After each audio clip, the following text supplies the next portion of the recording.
5 years. By the way, if you really want to know what happened on that railroad train, check out the program and his poem to Carol. Brilliant, absolutely brilliant. I've consulted a lot of people about this, and I thought I would start with something a little unusual. 6'7"? Anybody? Is this the right crowd?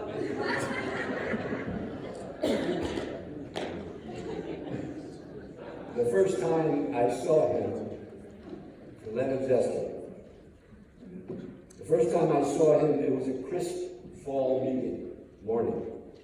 He wore a long, Hasidic-like overcoat, black jeans, scuffed engineer boots, and a black wool cap, from which his dark curls spilled like secrets. He was 18. He was 18, newly arrived at the University of Kansas after some time adrift in Florida. How he ended up in Gainesville was always a mystery to me. Years later, he told me a professor there had spoken of a Heidegger scholar, someone in Kansas, someone he had to study with. He was hell-bent on Heidegger. But the day before he set foot on campus, that scholar died. A car crash on an empty road.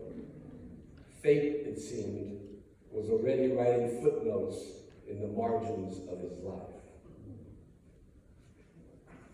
Most of us here know Lenny as an internationally recognized expert on white nationalist movements, a historian, writer, a gifted speaker, the recipient of a MacArthur Fellowship Genius Grant, an archivist, organizer, visionary, a storyteller, a mensch, and truth be told, an occasional pain in the ass. In a good way. With Lenny, there were no borders to his creativity and curiosity. He was a philosopher-poet. He read philosophy for pleasure. If you ever had a question about existentialism, stoicism, phenomenology, or any other philosophical ism, Kant, Heidegger, Sartre, he could explain the differences and the nuances. He was clearly concerned about how to make meaning in an absurd world. He was steeped in Jewish history. One evening in our Oakland living room, listening to Lenny respond to questions from my daughter about the history of Jewish oppression and what each Jewish holiday meant, I was so moved, I went out and ordered 3 copies of Judaism for Dummies. Lenny loved poetry and poets. He lived the spirit of the beats, restless, searching, unwilling to accept the world as it was. In 1969, he told me later, he was writing poetry a mile a minute while auditing visiting poet Ed Dorn's very popular poetry class. Along with other young poets, Lenny read his work at John Moritz's Tansy Bookshop in Lawrence.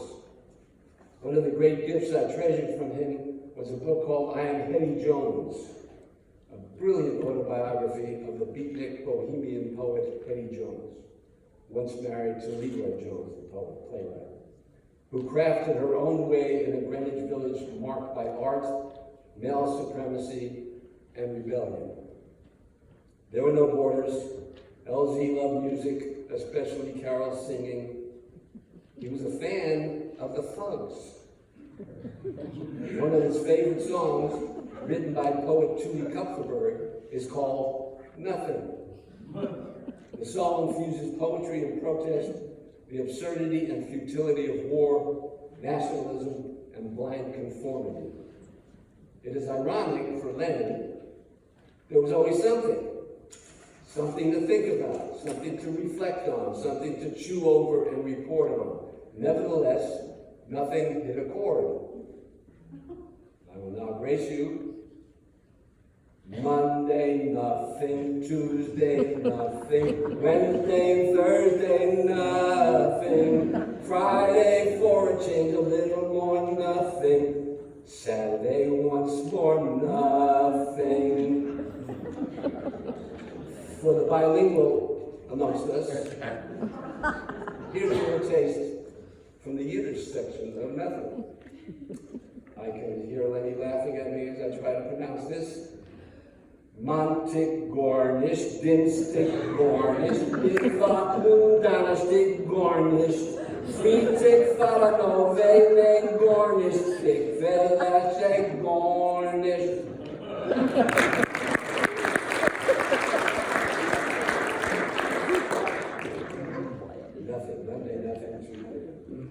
Then he was a member in good standing of Farts, the first Artau Romantic Tautological Society. That was our little improv street theater group. I think he enjoyed being in Farts, even though he went around trying to collect money to buy candy and things like that. Because Farts was brash, mischievous, and kind of nutty when you get it right down.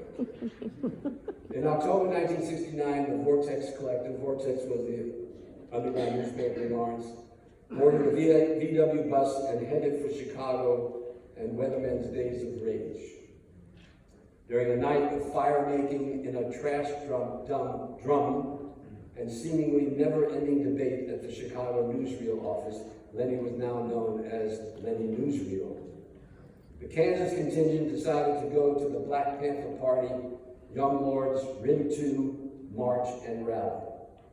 The brilliant BPP leader Fred Hampton told the crowd that he was so proletarianly intoxicated he could not be astronomically intimidated. Weeks later, Hampton was assassinated by the Chicago police. Lenny would soon leave Lawrence for Kansas City and begin new chapters in his life. Although geographically further apart, after from going to Cuba with the Venceremos Brigade, I moved to Oakland. Although geographically apart, we became closer over the next half century. We often visited in Kansas City. Lenny and Carol came to Oakland. Lenny spoke and Carol sang at the wedding of Gail and myself, and Carol sang beautifully at Leah's wedding, my daughter. Over the years, he became Uncle Lenny to my daughter Leah. And during visits to Northampton, he would lovingly fill the curse jar with quarters to the great delight of my grandson Alton. And there were a lot of quarters, let me tell you. In April, Leah and I arranged to come to Kansas City to visit Lenny. Sadly, he passed away 2 days before we got there. I can see him now.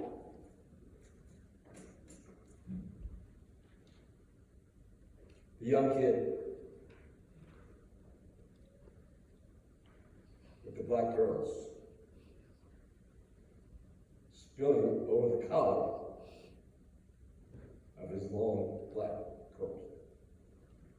I can see him now in his basement apartment down from the Rock Chalk Cafe, writing poems a mile a minute. And I will never forget, ever, forever forget seeing him dancing to the Four Tops. Can't help myself in the living room with my daughter Leah. We love you, LZ. We love you, LZ.